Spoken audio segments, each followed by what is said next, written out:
Come ottenere Virt Manager.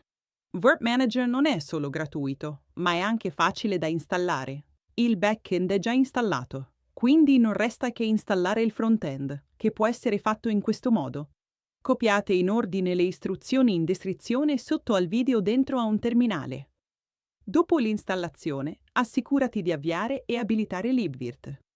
Aggiungere l'utente al gruppo LibVirt sempre con il comando in descrizione sotto al video dentro a un terminale. Dopodiché, riavvia e accedi nuovamente affinché le modifiche abbiano effetto. Ora dovresti essere in grado di creare la tua prima macchina virtuale con Virt Manager e KVM direttamente dal menu Applicazioni.